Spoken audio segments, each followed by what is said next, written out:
So imagine yourselves as 17-year-olds, which I think most of you guys are, or close to, and you get a phone call from your parents. They tell you they both lost their jobs. And they tell you have two options. One, you become fully financially responsible for yourself, or two, you come home, get a job, and help out the family. Now, as a 17-year-old, what monetizable skills do you have that are going to cover college tuition? For me, it was cooking. Now, let me give you a little background on my family. That's my dad and my mom. My dad and my mom came to the United States in the 80s. See, my dad, at the age of 9, left behind his family farm, his 5 brothers and 2 sisters to move to the city of Surat to cut diamonds as a child laborer. He sent the money he made back home to put his brothers through school, and his eldest brother eventually became a pharmacist who came to the United States in the 70s. That same brother sponsored my father in the 80s and brought my mother over. I was born in New Jersey. I'm a first-generation Indian American. Now, growing up to uneducated immigrant parents comes with some trials and tribulations. I learned that I had to grow up very quickly. At the age of 7, I learned to write my first check because my father didn't know how to write numbers. At the age of 10, I was helping my dad study for a citizenship test because he couldn't read the words. At the age of 13, I learned how to manage doctor's appointments and health insurance. And at the age of 16, I learned how to refinance my parents' home. And probably the worst thing of all, and the hardest thing I've ever done, is fill out the FAFSA by myself while my parents yelled at me because I didn't know what an exemption was and they didn't know what it was either. Now, growing up Indian American, really Asian American, your parents usually give you 3 options. Either you go into healthcare, engineering, or business/finance. I mean, you can't blame them, right? They want you to be financially stable. And for me, my parents had never been in a position to be financially stable. So I went to college with all the intentions of going into healthcare, and I studied biochemistry. And when I got that phone call from my parents, I really wasn't sure what I was going to do. And I thought about it, and I realized my parents had overcome far too much for me to give up on my education. I had done so much to give up on my own education. So I decided to stay behind. And I knew, if anything, at least I could cook. So I started cooking out of my dorm room. I was selling plates of food for $10. I went to a college that was 80% Indian. They actually jokingly used to call it University of Shahs and Patels.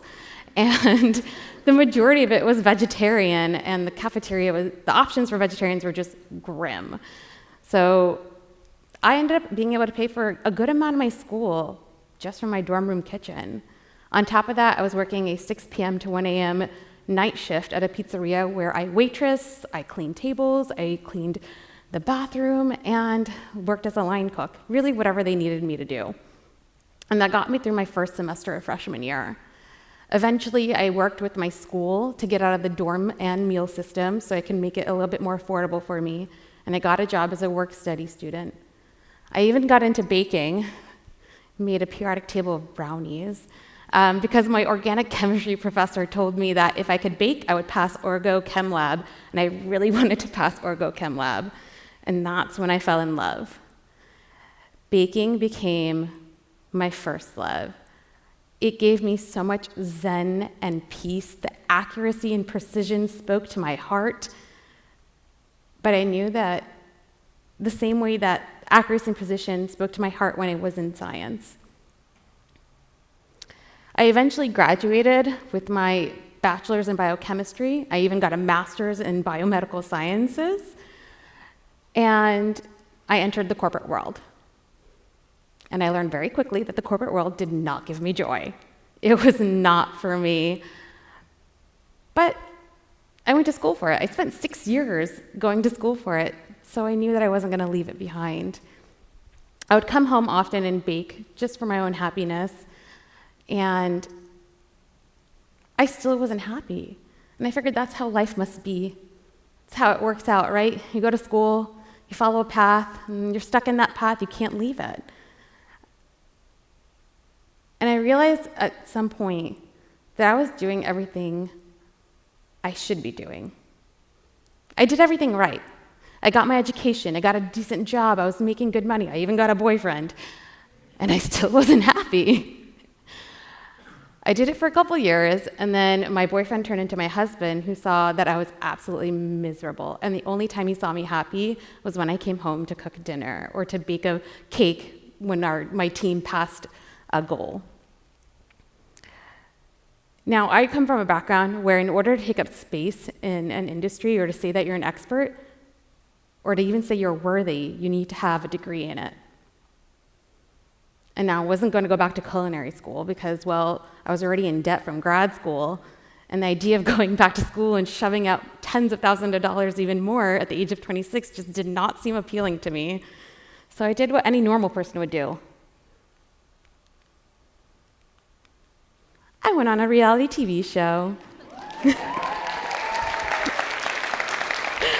So the reason why I decided to even try out for Masterchef was because I knew that I mean, I can cook and bake, sure. I mean, my friends and family are obligated to tell me that my food is good.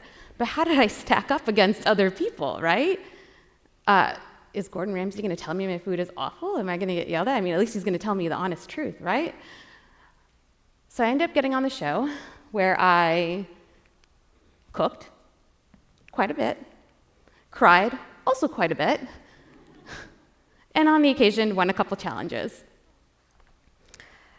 And during Masterchef, yeah, it was probably the highlight of my career to be the vegetarian to win the beef Wellington challenge.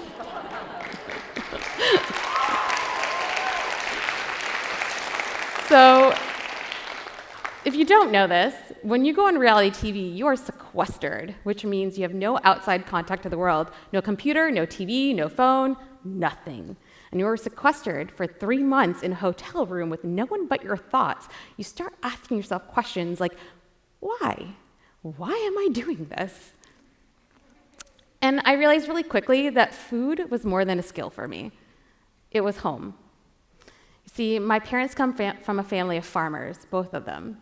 And they took the traditions of farm fresh food, and they brought that home, and they kept it alive in the US.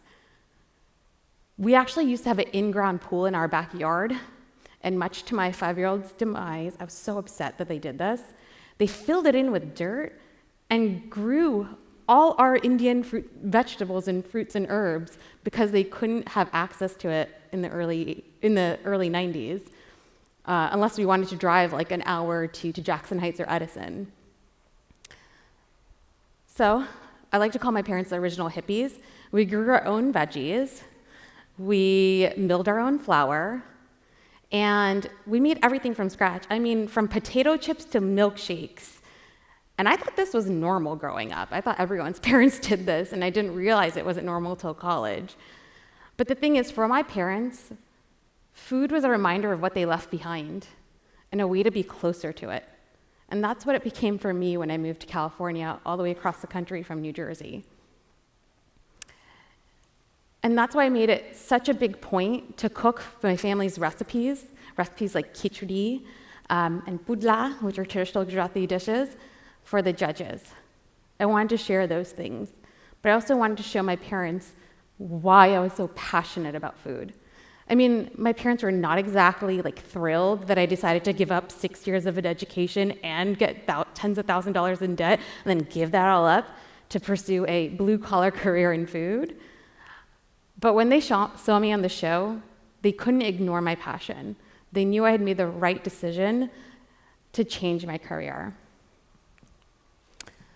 After I got off the show, I had something that I didn't have: confidence.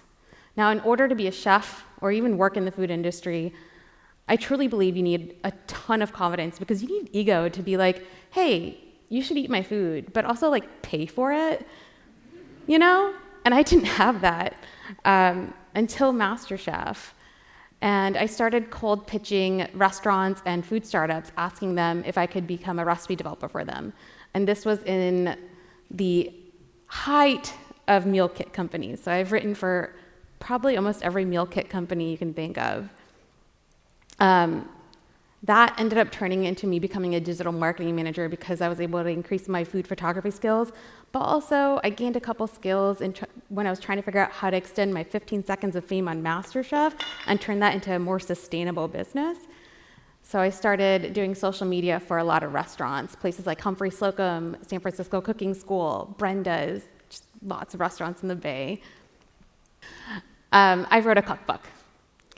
And it's when I wrote this cookbook that I realized that I am not alone. There are tons of Indian Americans out there who grew up with Parle G cookies and chai, right? And zero, but also wanted funfetti and chocolate chip cookies. And it just blew me away that people could see their stories in my stories. And they felt represented when they saw me on Masterchef. Last year, I actually started cold pitching publications, traditional media. I ended up getting published in Bon Appetit, The Washington Post. I got a 10-page feature in Food and Wine. It was their first Diwali feature ever that they had ever done. And I took all the money I was making and reinvested it into my dream business, an online bakery, which I had to start in the middle of a pandemic because I lost all my clients from the restaurants that I used to do digital marketing for. So yay for learning to pivot your careers. After I started that, I realized that being a second-generation American and my cultural heritage has really shaped my entrepreneurial outlook. It's made me be okay with being uncomfortable, being okay to be fearful. Because it's when you're scared, you realize that you're doing something special, that you're on the brink of something special, because you care so much and you are so passionate about something that the idea of failing is soul-crushing, and there's no other option but to succeed. Especially when you don't have any of the financial stability or even the support of your family, potentially. You need that success. And it's okay to be in that position. It's okay to feel that. Because that's what my parents felt when they came to the United States, with little education and little money.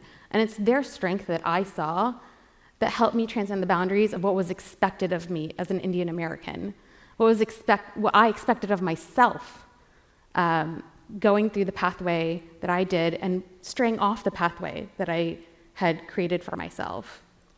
I'm not, my family's shamed daughter who decided to leave her education and follow her passions, or someone with a cute career that aunties like to gossip about. But instead, I'm someone building a sustainable business and someone who's keeping my family's food history alive, because food is culture, food is home, and food is love. And if there's anything I can leave you with, it's be okay with being uncomfortable. And if there's a moment you're scared about making a decision, think about your why. And that'll give you the answer on whether you should follow it or not. That's it.